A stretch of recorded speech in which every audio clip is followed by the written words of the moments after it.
Pom, pom, pom, pom, pá, pá. Bom, e agora posso ir com a música? Sim. Um compositor do século XVII, já muito antigo. Preparados? Começam vocês. Bom, e depois ainda só ouvir o pombo, está bem?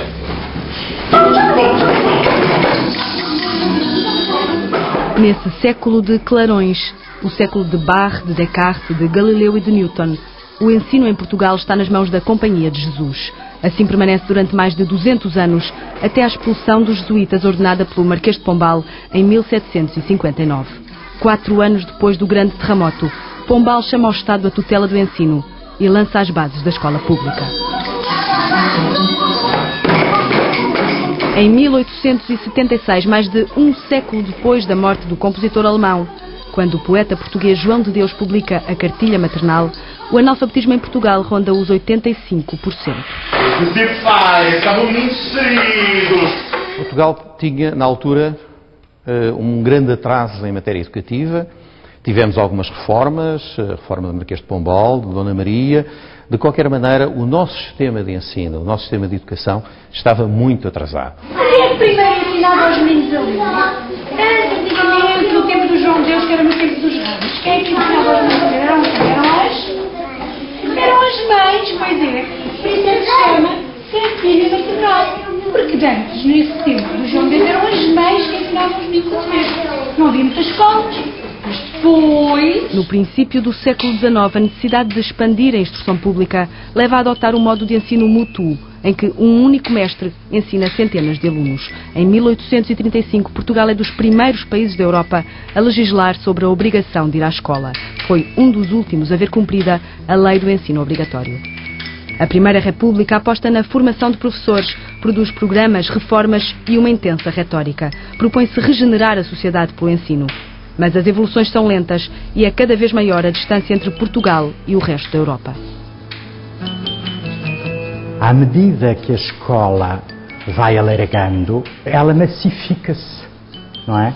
Mas a forma de organização do ensino é ela, por si, massificante. E esta matriz, não é, de um professor a ensinar-nos a dizer a mesma coisa a muitos alunos ao mesmo tempo e depois fazerem exercícios, o mesmo exercício, todos ao mesmo tempo, esta coisa bárbara, existe hoje ainda. E isto é que as pessoas normalmente não tomam consciência da gravidade de uma cultura de organização do ensino que tem tantos séculos.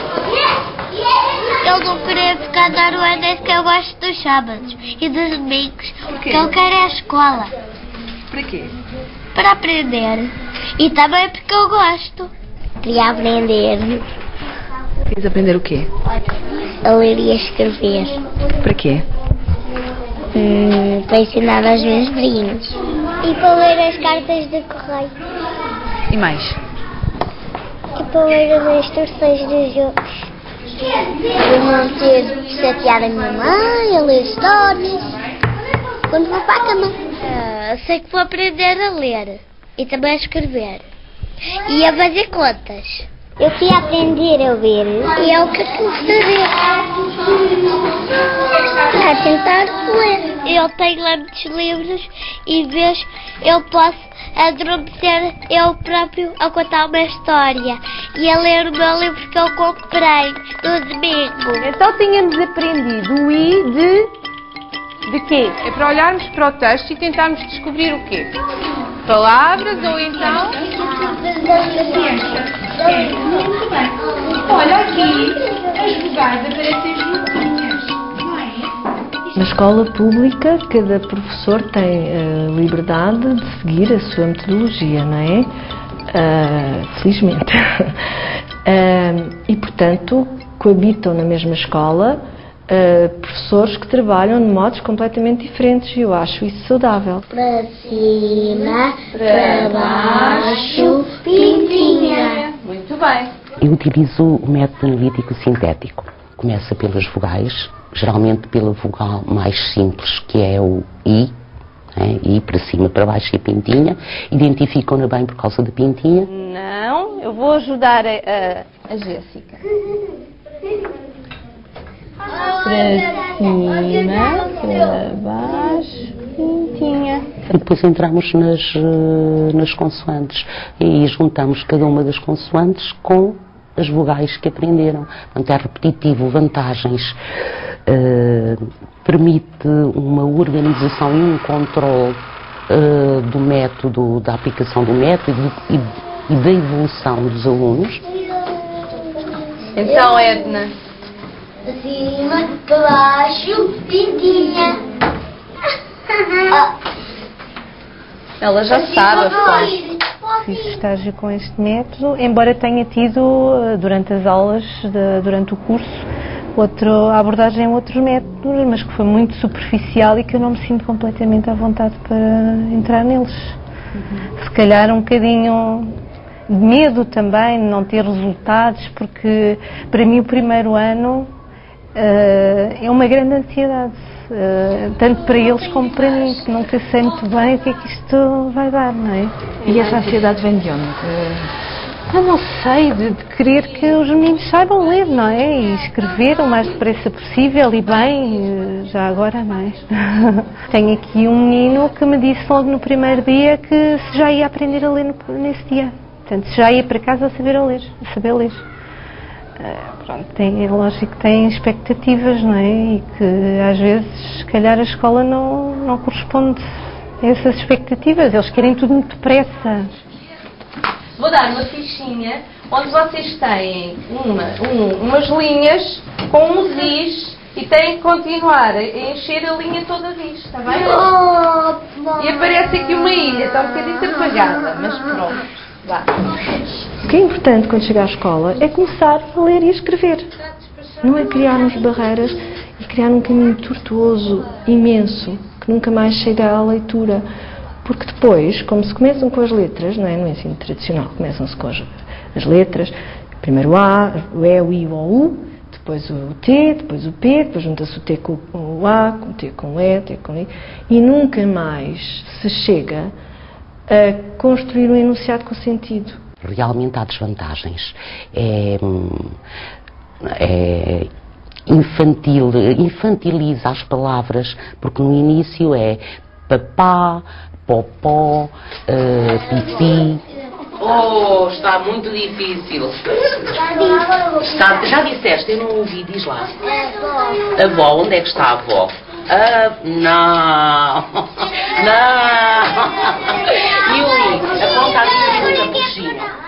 Sabe que o professor do primeiro ciclo, hoje em dia a sobrecarga de trabalho é tanta e agora vão acrescer-nos, penso eu, o acompanhamento ao estudo. Não sei onde é que iremos buscar tempo para corrigir trabalhos, preparar aulas, preparar materiais. Daí continuo com o método, que é onde me sinto segura, já que não tenho muito tempo para me aventurar e ver os resultados. Não ouso fazer isso.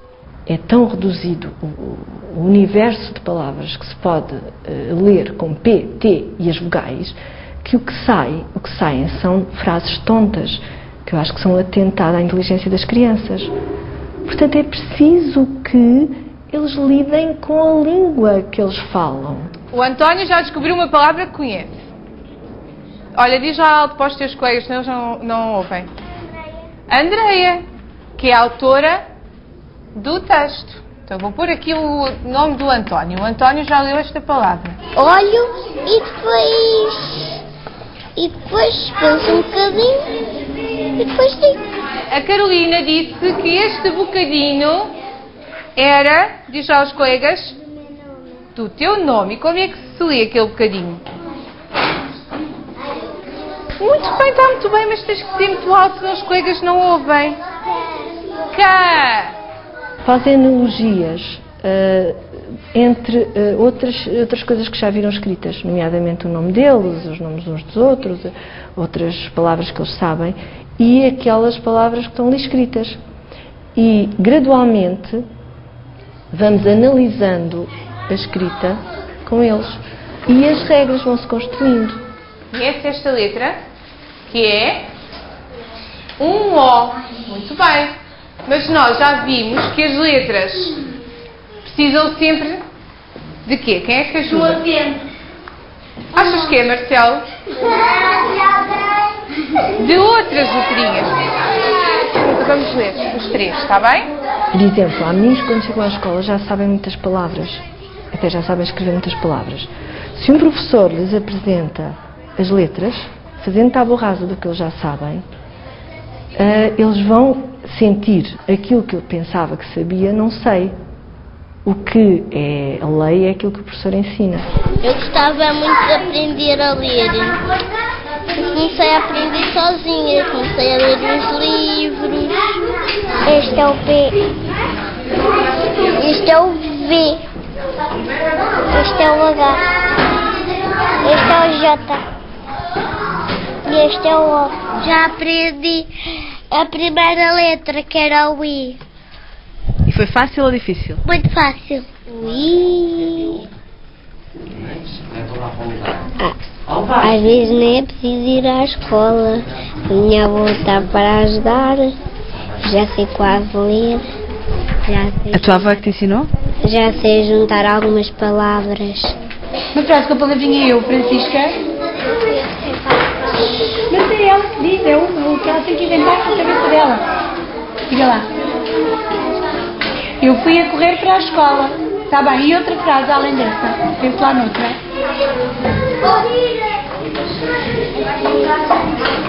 Eu fui a correr para casa. Está bem, pode ser, sim senhor. Pode vir. E eu também. Não faz mal. Hoje não vai ao menino. À cantina. Mas não, querida, então. Era suposto este ensino ser sempre individualizado. Nós aqui na escola, como é impossível, em termos de tempo, ensinar a um aluno de cada vez, fazemos pequenos grupos de 3, 4 alunos que vão ao mesmo ritmo, que vão aprendendo as mesmas coisas. Portanto, é óbvio que uns aprendem a ler em 3 meses, outros aprendem em 4, outros aprendem em 5, outros aprendem num ano, mas tudo isso é respeitado para bem da criança. E mais, a criança lê uma palavra e a educadora pede à criança para falar das suas vivências, para construir uma frase sobre essa palavra, de maneira a ligar o significado à palavra. Porque ler não é transformar o grafema em fonema, é compreender o que se leu e, sobretudo, fazer uma reflexão sobre o que se leu e fazer uma ligação com a sua própria vivência. Ninguém tem uma palavrinha com a letra G, não me digam isso. Oh, nem esquecem de dizer isso aqui. Oh, não temos G. Isso não foi Ai, vocês inventaram palavras tão estranhas.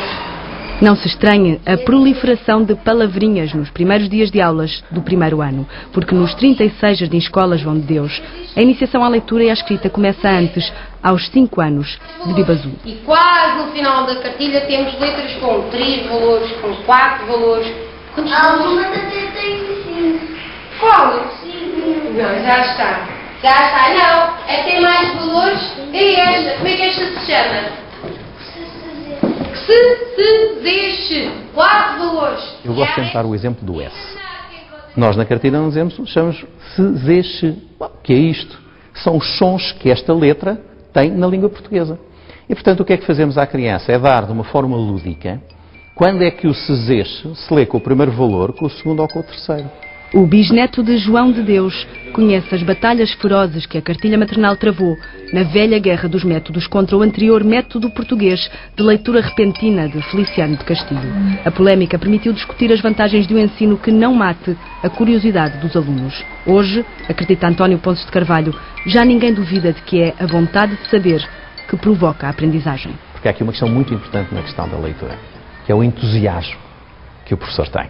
E se o professor realmente for um grande entusiasta e conseguir transmitir esse amor à leitura, esse empenho pela leitura, aos seus alunos, isto é contagiante. Alguém viu o Tintim? Qual? Ela faz assim.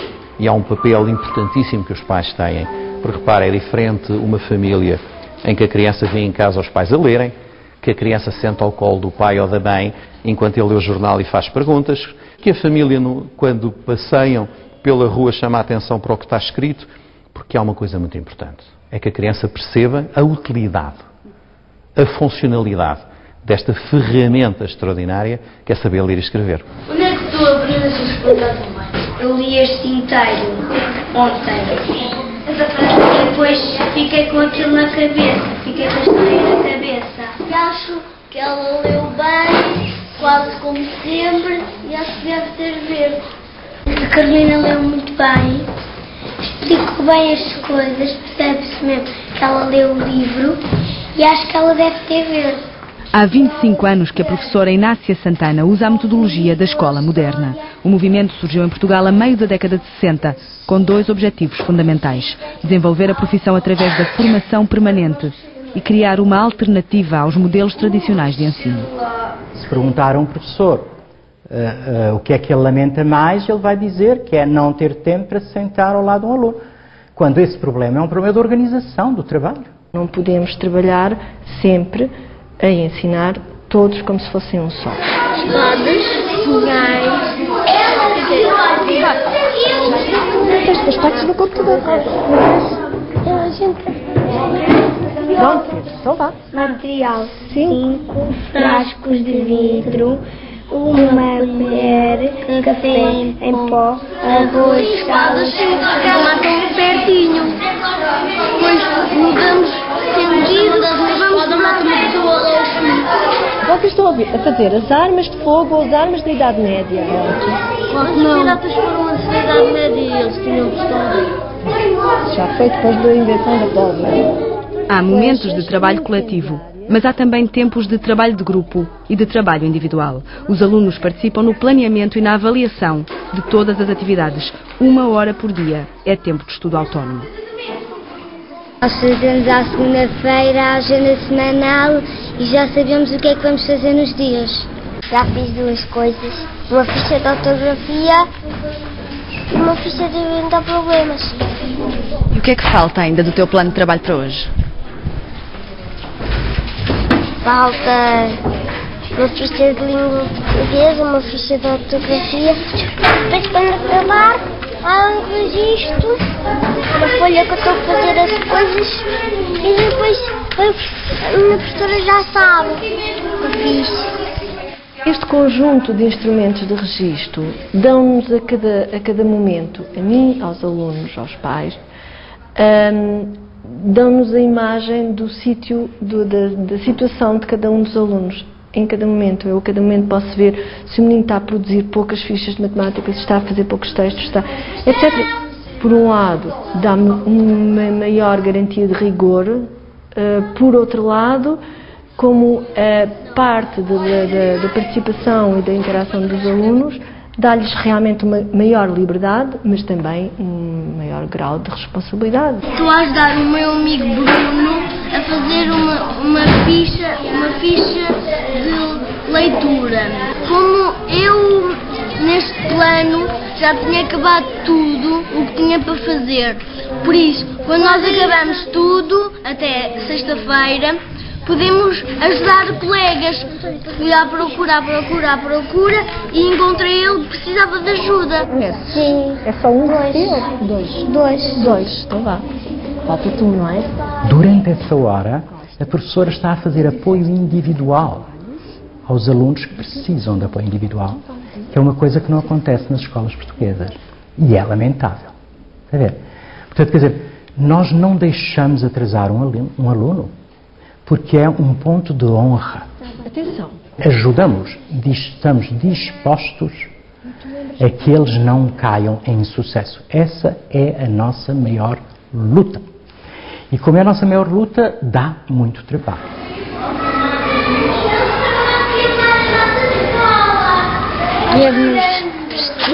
Temos buscar coisas para o nosso projeto.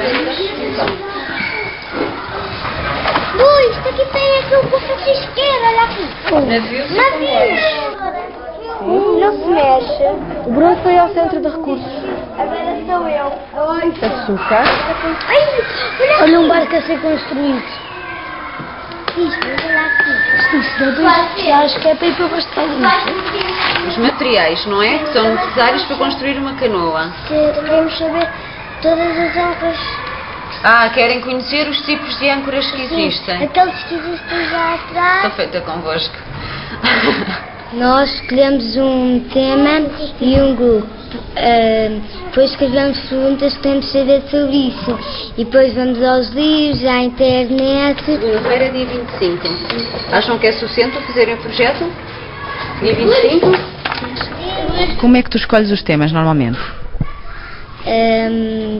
Tendo o programa de estudo meio. Uma coisa que o programa diz que nós temos que aprender. Depois, no final de acabarmos o projeto, apresentamos à turma. Se um grupo se propõe estudar um tema, não é só para seu belo prazer, em última análise é para ensinar os outros, e quando ensinam aprendem melhor, porque têm que organizar na sua cabeça tudo aquilo que aprenderam, não é? Portanto, tem que haver aqui uma negociação também, não é só aquilo que eu quero porque me apetece, é aquilo que todos nós temos que aprender. A professora teve uma reunião com os pais todos, onde nos esclareceu os novos métodos e, portanto, é evidente para nós era inovador. Agora, assustador não, nada assustador, pelo contrário, e a prova é o resultado que tem dado. O António, na segunda classe, lia completamente um texto, um livro, sem desenhos, não é? O João não levava para casa projetos para fazer, portanto levava os livros para estudar e trabalhos de casa para fazer. A Ana leva projetos, quer saber coisas da internet, que se podem ir buscar à internet para fazer trabalhos. Agora o projeto que ela está a fazer é como é que se constrói uma casa. Eu acho fantástico uma criança de 7 anos ter interesse em como é que se constrói uma casa. É essencialmente estimulante para os miúdos. É o gostar de ir para a escola. Aliás, este ano, no terceiro ano, ele está empolgadíssimo porque os projetos este ano são mesmo a sério. Já não é o fazer um projeto do cão, do gato, do falcão, já são projetos muito mais verdadeiros, tipo como nasce um bebê. E então, toda aquela preparação, o pesquisar na net, a preparação do projeto, depois a apresentação, tudo as regras todas da escola ele leva-as para casa. O saber respeitar os outros, que é uma coisa que eu acho que é extremamente importante a nível futuro. Portanto, ela tem que saber respeitar a ela, tem que saber ouvir as críticas que lhe fazem a ela para corrigir os erros dela. E isso, acho que as assembleias são fantásticas para isso. Eu não percebo. De dia estão todos calmos, agora de tarde é barulho, barulho e barulho. Apesar de hoje a gente ter se portado um bocadinho mal, foi melhor do que ontem, mas ainda não foi bom. E acho que temos que fazer um esforço para ser bom. Eu acho que hoje o dia correu bem, apesar de termos feito um bocadinho de barulho. Gostei muito de termos voltado a conseguir fazer 3 coisas, 2 fichas e uma leitura. Os professores saem da escola de formação inicial com muita dificuldade em gerir as diferenças. A outra questão é a iniciação à escrita e à leitura. Nós vemos isso no movimento, que agora apoiamos imensos jovens que vêm pedir-nos ajuda, porque ficam completamente perdidos, precisam de uma situação de supervisão. Era uma coisa que as escolas de formação inicial deveriam, por exemplo, instituir no primeiro ano, poderem supervisionar os alunos, não é? Isso era fundamental. Antigamente existiam professores que vinham nas variantes, chamadas variantes para o segundo ciclo, mas que estavam habilitados também a lecionar o primeiro ciclo, não tiveram disciplina nenhuma sobre como ensinar as crianças a ler. E antigamente é até agora? Até agora, aliás ainda estão em vigor, não é? E portanto esses docentes, como tinham habilitação para o primeiro e segundo ciclo, podiam lecionar no primeiro ciclo. E pobres crianças. Que é como realizem esta operação. Vou ver quem é o primeiro. O presidente da Sociedade Portuguesa de Matemática acha que os professores deveriam ser sujeitos a um exame de acesso à profissão, como acontece com médicos ou advogados. Nuno Crato defende também que as críticas radicais ao ensino tradicional desorganizam a escola. Há críticas que são muito justas ao ensino tradicional. Nomeadamente, o ensino demasiado repetitivo, não se perceberem os conceitos, lerem-se coisas que não se percebem, memorizar-se demais, não haver experiência, não haver contacto com a natureza, falar-se dos eclipses e nunca ir ver um eclipse do Sol, falar-se da Lua e nunca ir ver uma Lua cheia ou uma Lua nova. Esse ensino é um ensino prejudicial. Mas a crítica a esse ensino tradicional, em minha opinião, feita por estas correntes românticas e construtivistas extremas, descambou no contrário, que foi, em vez de dizer, bem, nós temos que memorizar, mas temos que ir mais além. Nós temos que saber a tabuada, mas temos que ir mais além. Em vez de dizer isto, disse, não, nós vamos não memorizar porque queremos compreender. Nós não queremos a tabuada porque queremos que entendam a matemática. Refiro, por exemplo, aos programas de ensino básico. O primeiro erro fundamental diz que o objetivo fundamental do ensino no primeiro ciclo é que as crianças gostem de matemática. Isto é erradíssimo. Se o objetivo fundamental for fazer com que as crianças gostem de matemática, então só se ensina aquilo de que elas gostam. Não se ensina aquilo que necessitam. Segundo erro fundamental, dizer-se que as crianças, que é o que está escrito no programa do primeiro ciclo, podem usar a máquina de calcular sempre que quiserem. Dizer-se isto é dizer o seguinte: nunca aprendem a fazer contas. Eu acho que se criou a ideia de que depois do 25 de Abril se operaram grandes mudanças na escola. Ao nível da sala de aula, genericamente, do que eu conheço, eu acho que mudou muito pouco. Foi mudando aos poucos. No método de leitura, não muito. Pelo menos continua a aplicá-lo com poucas alterações. A nível da matemática, sim, o que se exige agora à matemática, e penso que a mudança foi maior. Passamos a exigir o saber comunicar aquilo que se faz em matemática, a primazia do raciocínio, do saber explicar os raciocínios que se fizeram para atingir determinado objetivo. A metodologia dominante na sala de aula continua a ser o ensino expositivo, o ensino para todos, como se fosse um só. Exercícios do manual, todos a fazerem o manual ao mesmo tempo, ou para casa, ou não sei o quê. Os professores do movimento da Escola Moderna, infelizmente, ainda são uma minoria. São cerca de 3.000 associados em todo o país, professores de todos os graus de ensino, que se reúnem várias vezes por ano para avaliar práticas e delinear estratégias, num movimento de formação permanente, com um modelo em mutação constante. Nunca se sentiu tentada a experimentar outros métodos? Já, mas acho que precisava ter alguém que me fosse dando coordenadas. Largar e aventurar-me por sem ter segurança, preparação que me garanta que, sabe o que é? São 20 crianças e eu tenho que os pôr a ler e a escrever. O professor não passa de um modelo para outro sozinho, sem mais nada, não é? Porque é duro, sobretudo psicologicamente, não é verdade? Quer dizer, tem que ser ajudado, ou ter uma supervisão de alguém, ou estar num grupo de professores que tenha optado por fazer uma formação permanente até ao fim da carreira, pensando que um professor nunca domina completamente a profissão. Investida de todas as missões, a escola continua sob o estigma do eterno atraso do ensino português. Apesar do investimento do Estado ser semelhante ao de países com melhores resultados, o século XX terminou como começou, longe da maioria dos países europeus. A antiga escola primária, que José Sócrates diz ter sido o parente pobre do ensino nos últimos 30 anos, testa agora a revolução anunciada pelo Governo, que passa pelo prolongamento dos horários, pelo enriquecimento dos currículos e pelo encerramento de quase 1.500 escolas. O debate sobre o ensino em Portugal continua como há 100 anos, entre o discurso do caos e o do milagre.